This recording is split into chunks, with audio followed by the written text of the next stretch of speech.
We're now in Sokoto, where the police have arraigned 81 suspected hoodlums arrested during the protest against hunger in the state. The suspects were arraigned on 3 counts charges of criminal conspiracy, breach of public peace, and mischief. Some of the suspects pleaded guilty to the 3-count charges and are summarily sentenced with an option of fine of 100,000 naira. Few of the convicted protesters were able to pay their fine, and several others who could not pay were sent to the Sokoto Correctional Facility. A report by the Nigerian Bar Association, a pro bono committee set up to provide legal services for the protesters, said lawyers were denied access to the police command headquarters where the mobile court was located. The report was signed by the chairman of the Sokoto branch of the committee, Mohammed Aliyu, who expressed dissatisfaction with the way and manner the suspects were treated, were arrested, detained, and hurriedly tried without allowing them have access to a legal counsel of their choice. Now let's have a conversation with Victor Giwa, a legal practitioner, on the latest developments and the president's decision to speak with Nigerians on Sunday. Victor, thank you very much indeed for coming to Newsnight. Thank you so much for having me. Okay, so I'm just going to start by letting you give us a cursory assessment of the protests nationwide so far. How would you describe the movement? Well, thank you very much, and good evening, Nigerians. Firstly, I really want to commend 2 sets of people. I have been involved in protests in this country for quite some time. Right. And I have also, by virtue of the activities in the state. Now, firstly, I want to commend Nigerians for coming out to express themselves. Because democracy is a government by the people and for the people. And I think it is proper for the people to come out to say, to express their view, to express their position to the government. And so I want to give kudos to them for the fact that they were able to come out and express themselves. That is one. Yeah. Then 2, I want to also comment specifically the Commissioner of Police in Lagos State. He has shown some level of professionalism. I also saw the Commissioner of Police in FCT.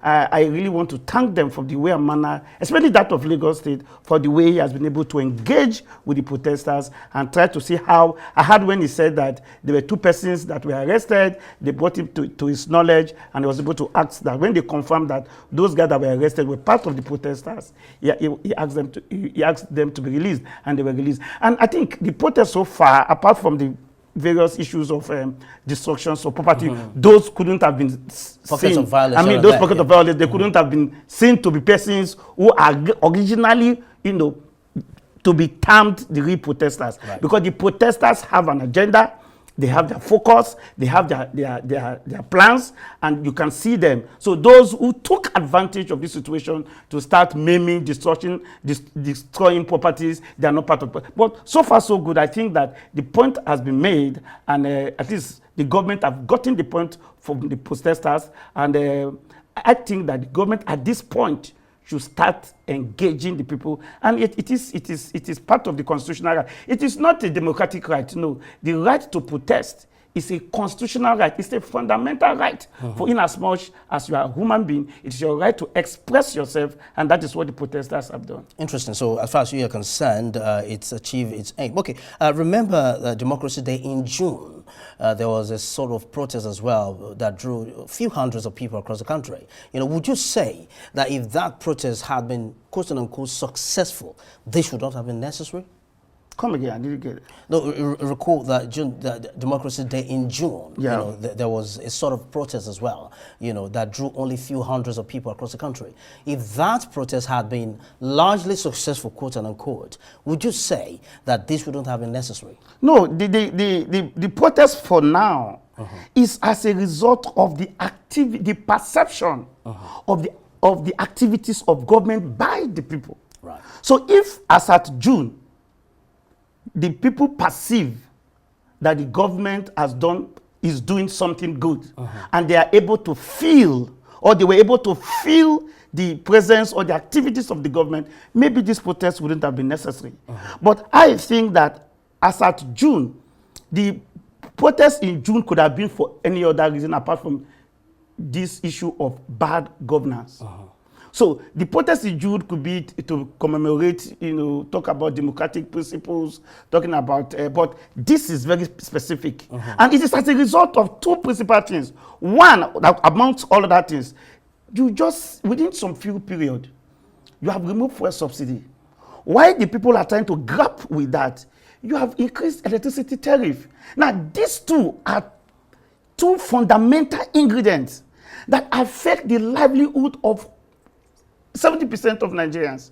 I mean, you can't be in a city like Abuja, Lagos, Sokoto, Giwa, that you will say you are not making use of electricity.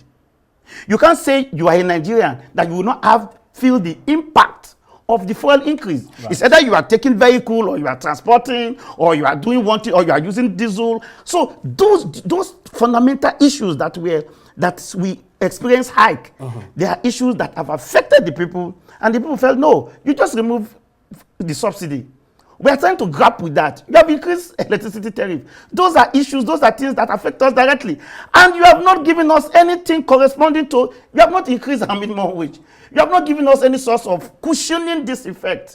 Or you could say the issue of palliative and all of that, but I mean, where are the palliatives? Okay, then. Now, Victor, remember that just shortly after that in June, we remember what happened in Kenya, where angry youths came out to protest when they saw the possibility of increase in cost of essential food stuff. And then that moved William Ruto to quickly withdraw the bill, the finance bill, and then dissolve the cabinet. Now, would you say that what we are having in Nigeria now, the protests across the country, can achieve such a level of result?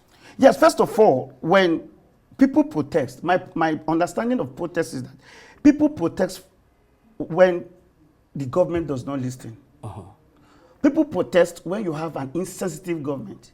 People protest when the government does not respond to the citizenry.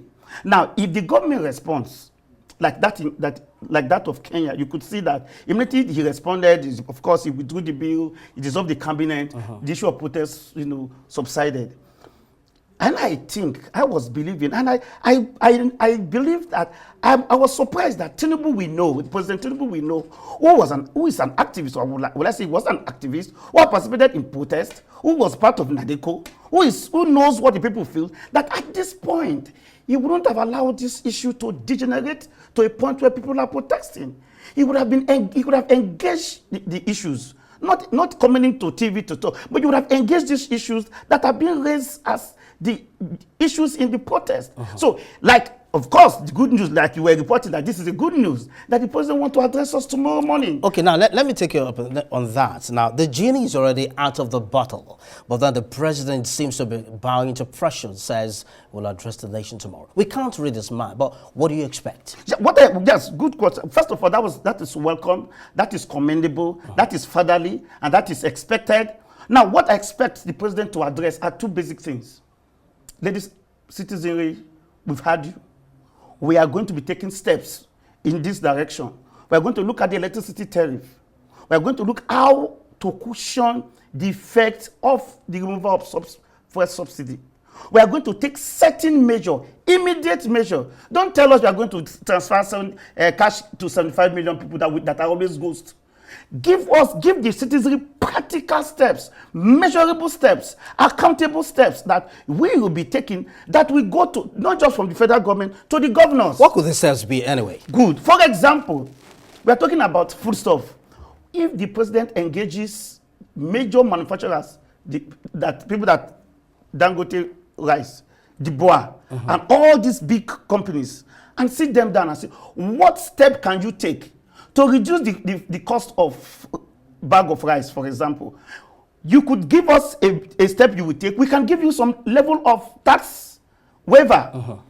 We're going to give you 10% tax waiver for those manufacturing companies who manufacture rice, these categories of food. We are going to say for tuition fee, people don't tell us people should have access. I mean, that is bureaucratic. We are going to say, okay, we are going to allow schools should give certain level of of reduce their fee for this particular amount of people. State government should take care of things like WAEC in their various states. Now, don't tell me you are going to distribute money. No, make it institutional. That's so for various states, all persons who are taking WAEC, NECO, the state government should, as part of the palliatives, reduce the amount of payment for WAEC. Because in every family, or some families, you will see somebody, either his cousin is writing WAEC, his brother is writing WAEC, the children are writing WAEC, or writing NECO and all of that. So your plan should be practical, should be realistic, should be measurable. Okay. So those are the kind of steps I feel that the president should be unfolding for us. Don't tell us, oh, we want to build the bridge, or don't tell us, oh, you are going the first bridge that goes through Calabar.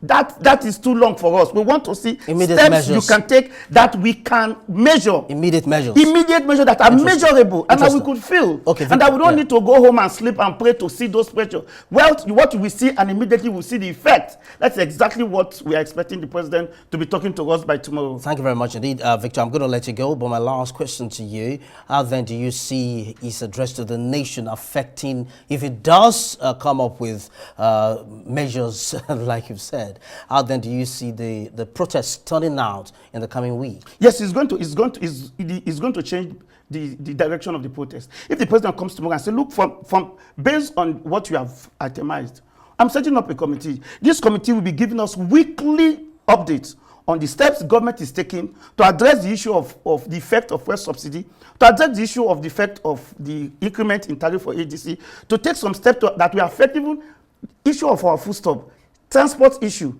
educational issues, the think tank, people, government, that is why they are government. They should be thinking. They should come up with plans. So the president comes today and says, yeah, there will be weekly updates about my plans, the activities, the follow-up. I think this protest will be called up because Nigerians are sensitive. They can listen, and the president is a father, and I think they are going to give the president the opportunity to walk the talk. We can only hope that will happen.